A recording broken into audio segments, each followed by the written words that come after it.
So my dear, the point was that active absorption.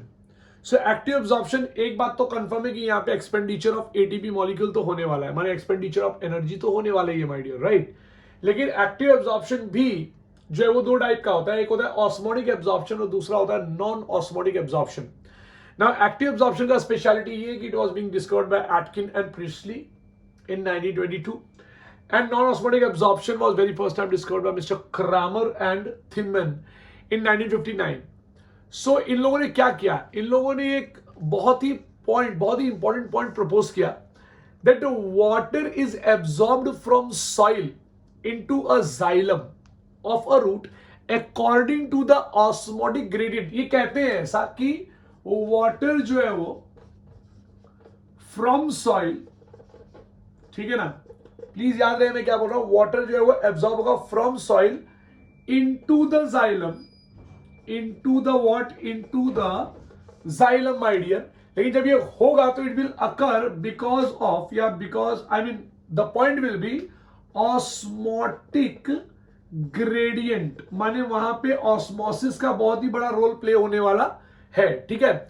So there is what, there is an expenditure of energy. मैं आपको बताऊं, expenditure of energy तो होगा, और expenditure of energy इसलिए होगा क्योंकि यहां पे हमको एक ऑस्मोटिक कंडीशन क्रिएट करना है। तो ऑस्मोटिक कंडीशन क्रिएट करने के लिए we require expenditure of energy, but such absorption does not directly require an expenditure of energy. मेरे बच्चों प्लीज याद रखना, ये बहुत ही इंपॉर्टेंट लाइन है कि अगर मुझे ऑस्मोटिक कंडीशन क्रिएट करना है तो मेरे को उसके लिए खर्चा होगा एक्सपेंडिचर ऑफ एनर्जी, मतलब मेरे को खर्चा होगा एनर्जी का। अब energy will be in the form of ATP molecule. So a gradient of DPD develops from cell of epiblema. बहुत इंपॉर्टेंट पॉइंट देखिए यहां पर, a gradient of DPD develops from something called as epiblema. Epiblema के बाद आएगा cortex, ठीक है, cortex के बाद आएगा यहां पे एंडोडर्मिस, और मैं ये सेक्शन बना रहा हूं रूट का, प्लीज ध्यान दीजिएगा। और कॉर्टेक्स के बाद यहां पर आएगा एंडोडर्मिस, और एंडोडर्मिस के बाद यहां होगा पेरिसाइकल, ठीक है।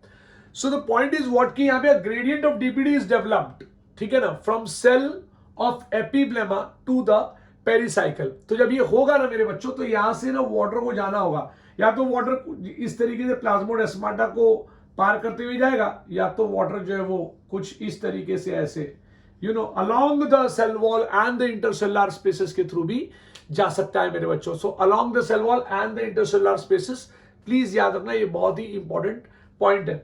सो एक होगा ये एपोप्लास्ट पाथवे हुआ, और ये होगा जो है समथिंग कॉल्ड सिम्प्लास्ट पाथवे। लेकिन यहाँ पे डीपीडी डेवलप किया जाएगा माय डियर। तो जब डीपीडी डेवलप किया जाएगा और अगर एटीपी मॉलिक्यूल खर्चा होता है, so yes this process is a type of osmotic absorption. In short ये है कि आपका ऑस्मोसिस यहां पे एनर्जी के खर्चा करने की वजह से हो रहा है, इतना ही याद रखो। This point was given bye Atkins and priestly. अब आप बोलोगे नहीं नहीं सर, वाटर तो जो है वो बिना सर वाटर तो बिना एटीपी खर्चा किए भी जो है वो जा सकता है। जा सकता है, कब जाएगा, जब ऊपर की तरफ जाते वक्त वहां ट्रांसपीरेशन अगर होगा तब। लेकिन बेसिकली अगर मुझे ऐसे ट्रांसपीरेशन ऊपर नहीं हो रहा है, इमेजिन कीजिए कि देयर इज नो ट्रांसपीरेशन, और फिर भी मुझे पानी अगर अंदर भेजना है, तो मुझे डीपीडी यहां पे क्रिएट करना पड़ेगा मेरे बच्चों। That is what your book states. आपका स्टेट का बुक जो है वो ये बात बताता है, पेज नंबर 124 पे दिया रहेगा कि अगर समझो, अब वहां पे ये नहीं लिखा है कि ट्रांसपीरेशन अकर हो रहा है नहीं हो रहा है, बट अगर ट्रांसपीरेशन अकर होता तो ये पानी अपने आप अंदर घुसता है यहां से यहां तक, and then as soon as it goes to a xylem my dear, then will start moving towards the upward direction में मूव कर जाता है। लेकिन यहां पे वो ये कह रहे हैं कि ऑस्मोसिस हुआ है और एनर्जी खर्चा हुआ है। अगर ऑस्मोसिस हुआ है और एनर्जी खर्चा हुआ है, इसका मतलब यहां पे ट्रांसपीरेशन नहीं हुआ माय डियर, प्लीज याद रखना। So this is what is a point which I want to explain. और ये बात एटकिंस और प्रिस्टली ने बोली कि यहाँ पे डीपीडी क्रिएट करके water was being taken in, और ये काम करने के लिए आप जब ऑस्मोसिस आपको करना, ऑस्मोटिक ग्रेडियंट, ऑस्मोटिक कंडीशन तैयार करना है, तो you will be requiring something called as what, energy मेरे बच्चों, ठीक है ना। So now what we are going to start is something called as non osmotic absorption. लेकिन कुछ बातें आपको बता दूं मैं कि ये जो मैं आपको बता रहा था, this phenomenon is also term as, अलग कलर के पेन से लिखता हूं, इसको बोलते हैं बेटा रूट प्रेशर। अब आप बोलोगे अमित सर एक रूट प्रेशर का मतलब आप वही कहना चाहते थे जिसमें गट्टेशन हो जाता है।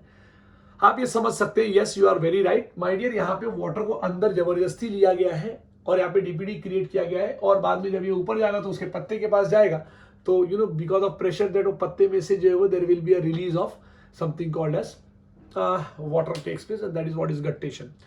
Now so this was occurring because of root pressure, जैसे मैंने आपको बोला है, and the root pressure में हमेशा आप याद रखिएगा there will be a usage of living cell मेरे बच्चों. So this root pressure forces water from pericycle, please याद रखना, this root pressure, this root cells के जो living cells है, इन्होंने धक्का लगाने की वजह से root pressure forces the water to move from pericycle to xylem. Please याद रखना, बहुत ही इंपॉर्टेंट पॉइंट है.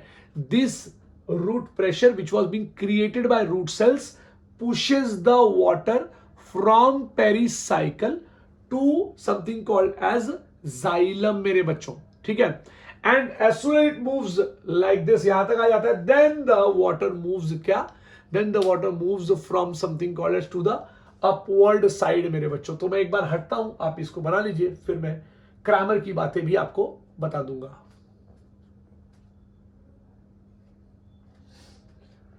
नाउ मेरे बच्चों, अब हम लोग बात करेंगे क्रैमर के कुछ नॉन ऑस्मोटिक एब्जॉर्प्शन के बारे में माय डियर्स. सो यहां पर मैं कुछ लिखूंगा आपके लिए. Kramer and Thimann, year 1959, they propose this theory. उन्होंने कहा कि sometime water is absorbed from soil and against the concentration gradient. देखिए यहां पर जानबूझ के खींचा गया है, यहां पे ऑस्मोटिक एब्जॉर्प्शन में जानबूझ के खींचा गया है, वाटर को अंदर खींचा गया, और यहां पे बाय द प्रेशर इस पानी को अंदर देके पेरिसाइकिल से, दिस इज पेरिसाइकिल, पेरिसाइकिल से जाइलम को दे दिया गया, and from here it moved up.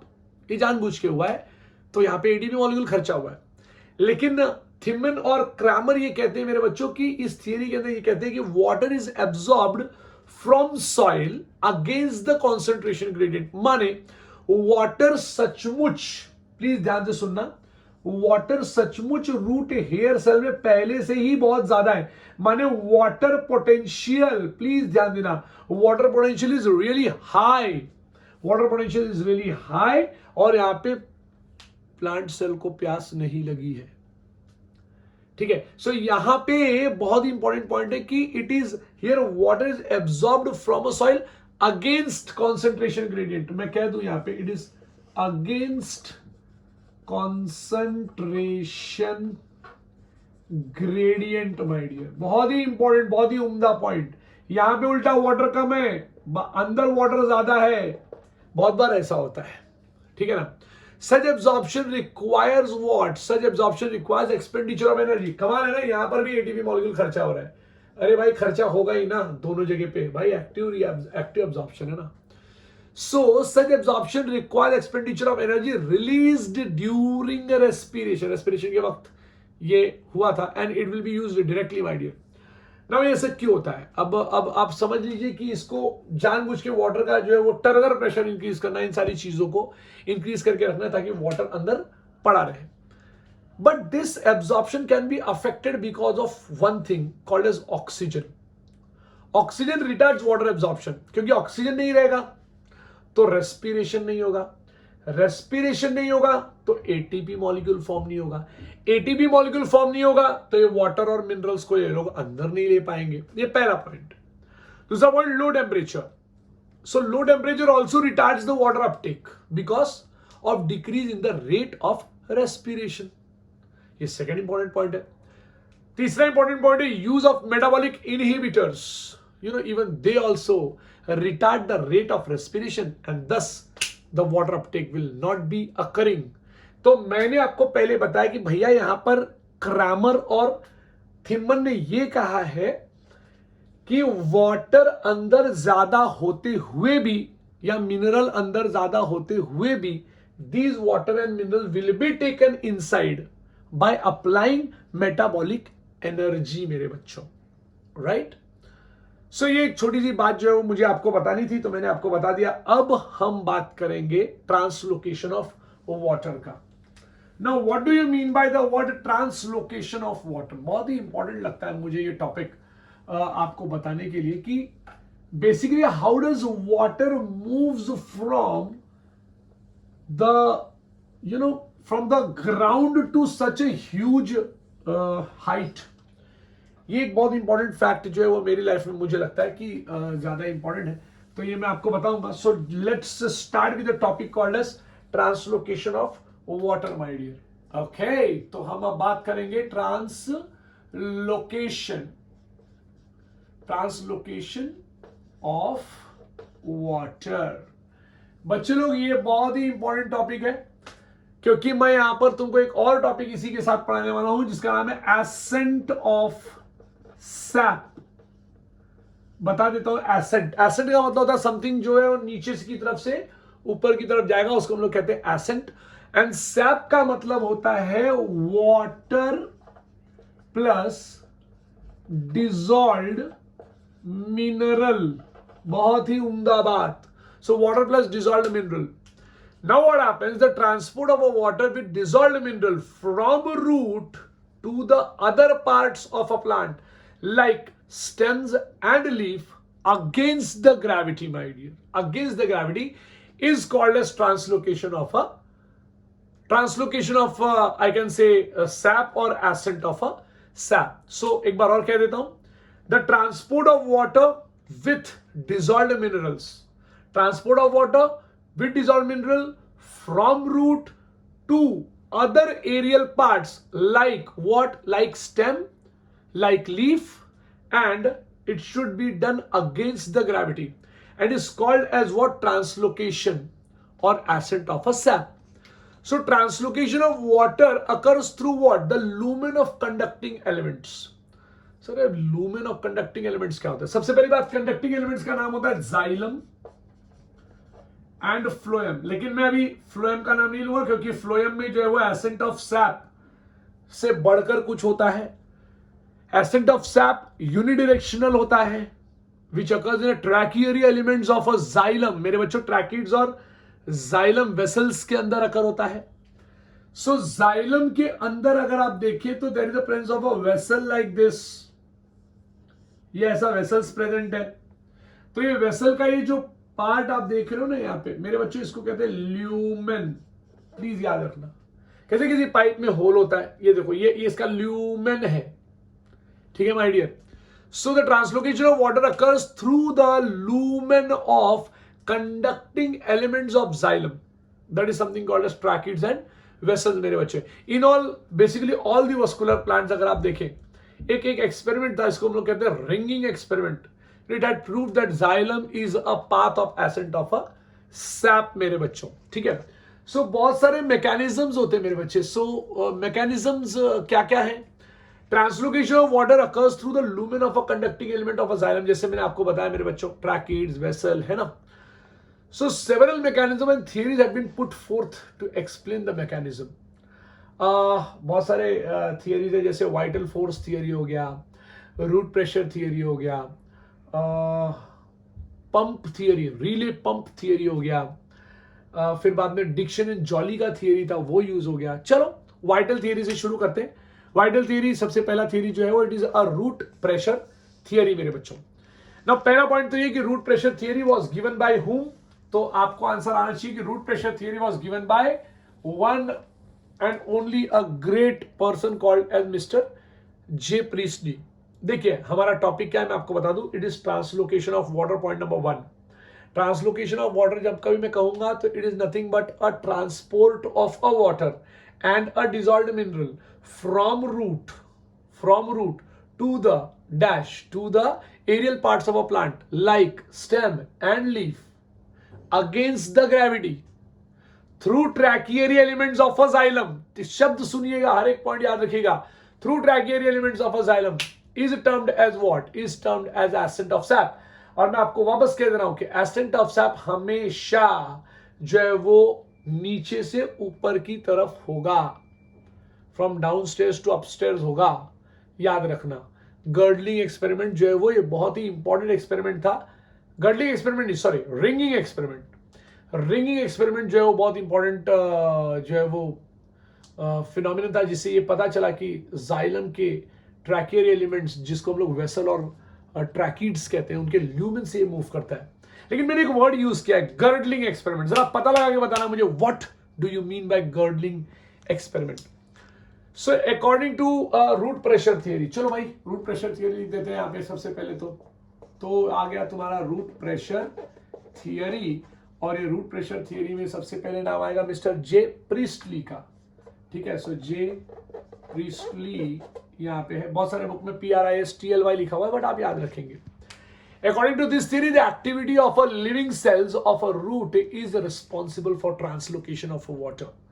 Activity of a living cells of root लिखना पड़ेगा यहाँ पे। So यहाँ पे इस theory में activity of a living cell of a root, living cell of a root। एक पते की बात बताऊं, ये लिविंग सेल बोल रहे हैं ना, मतलब पक्की बात होगी कि there will be a use of ATP molecule.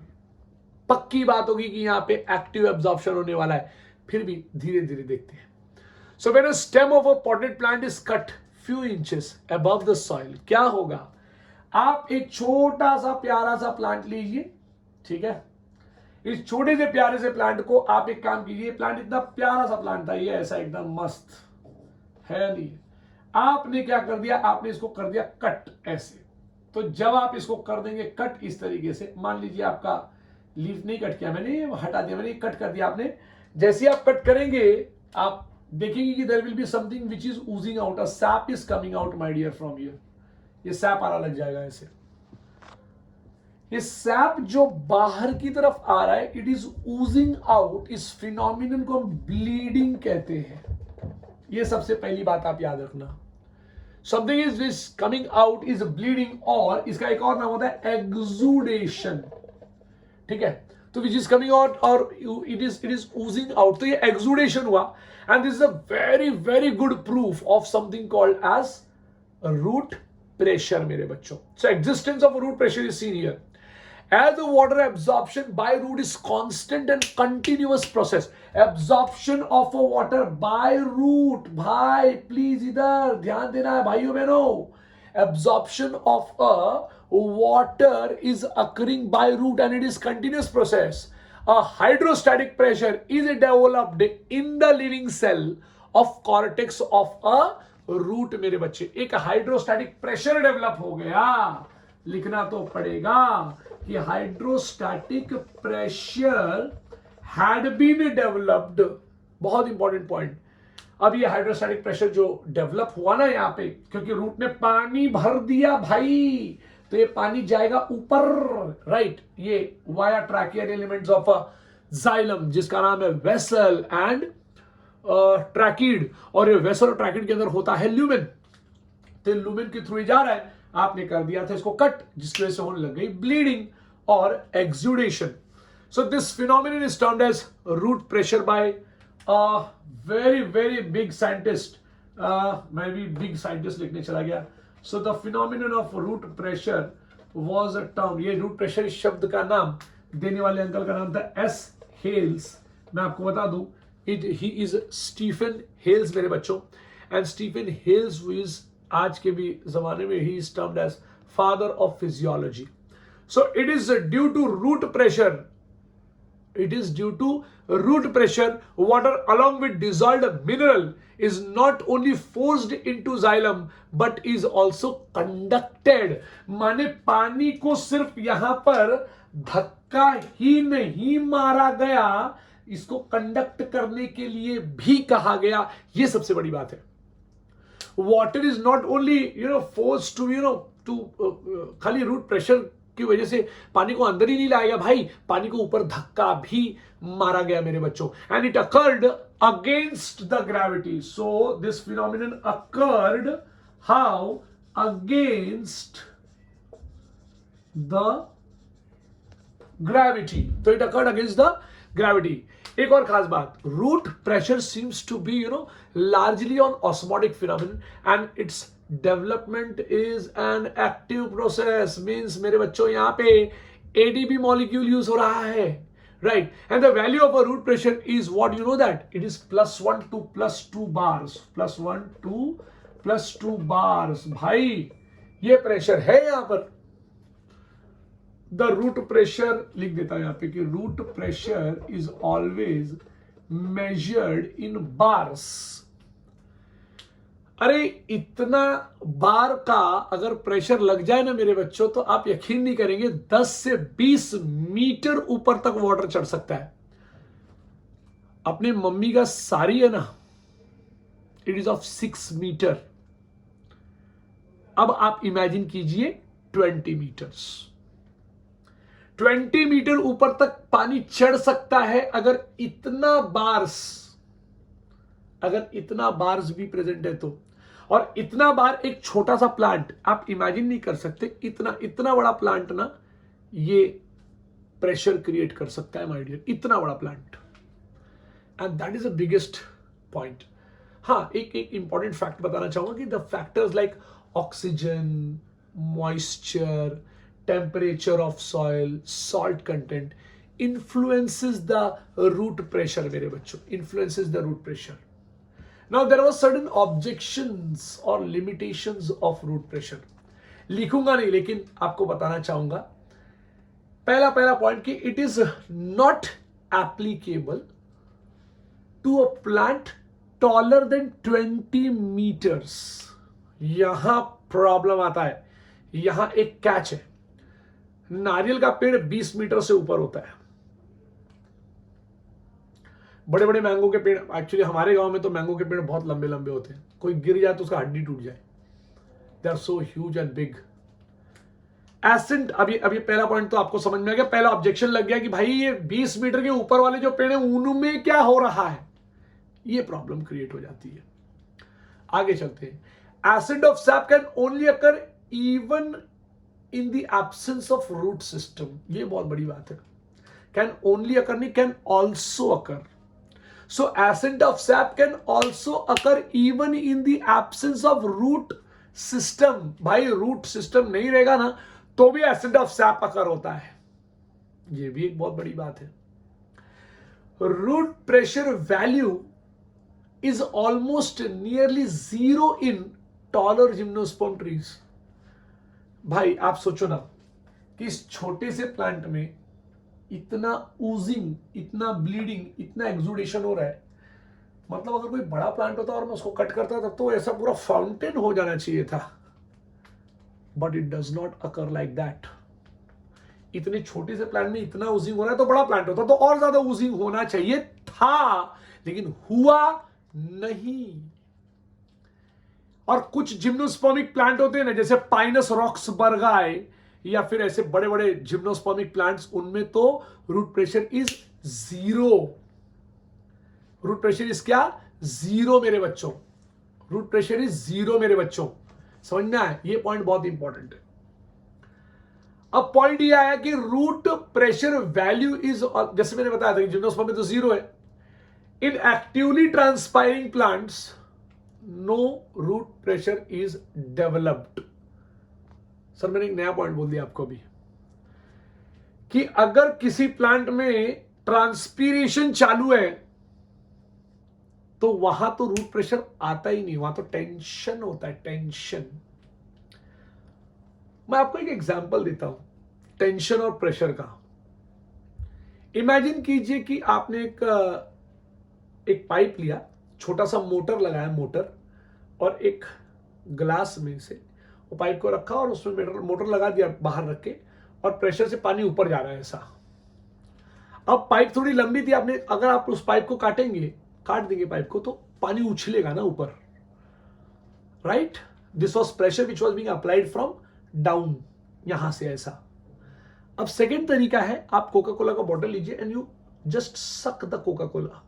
आप ऐसे पी रहे हैं और पीते वक्त अगर मैं कैंची से काट दूं तो क्या पानी उछलेगा? क्या कोका कोला उछलेगा? नहीं उछलेगा।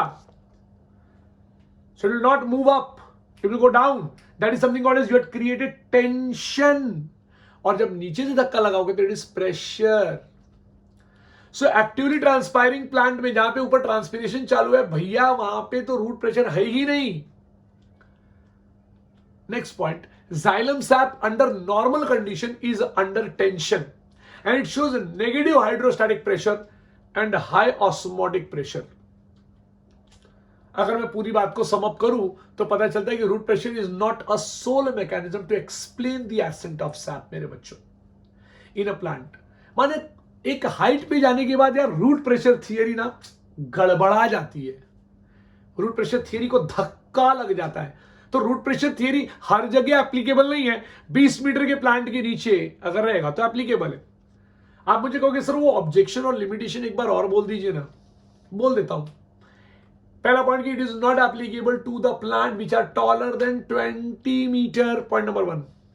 Point number 2, root pressure value is almost nearly zero in taller gymnosperm trees। Point number 3, actively transpiring plant अगर होगा तो उसमें रूट प्रेशर नहीं होता। पॉइंट नंबर 4 बहुत ही इंपॉर्टेंट पॉइंट है, ascent of sap can also occur even in the absence of root system। Root system ना हो तो भी ascent of sap अकर हो सकता है। Sir next point, xylem sap under normal condition is what? It is under tension। xylem sap हमेशा normal condition में tension में ही होता है and it shows a negative hydrostatic pressure, माने नीचे तो प्रेशर होता ही नहीं, एंड हाई ऑस्मोटिक प्रेशर। तो इससे ही पता चला कि जाइलम को अगर मैं काटूंगा तो पानी जो है वो उछलेगा नहीं, क्योंकि नीचे से प्रेशर है ही नहीं 20 मीटर के बाद। तो ये एक पॉइंट जो है वो अपने को समझ में आना चाहिए कि सम अप करना चाहिए कि भाई यहां पे ये पॉसिबल नहीं हो रहा है। तो एक और थियरी आती है आपके सामने, कैपिलैरिटी थियरी। अब एनसीईआरटी में थियरीज नहीं दी गई, बट मैं चाहता हूं कि आप समझे, सीखे कि कितना इंपॉर्टेंट है। कैपिलैरिटी थियरी जो है वो मैं आपको अगले लेक्चर में बताऊंगा। Thank you to all of you all my dear, have a good day.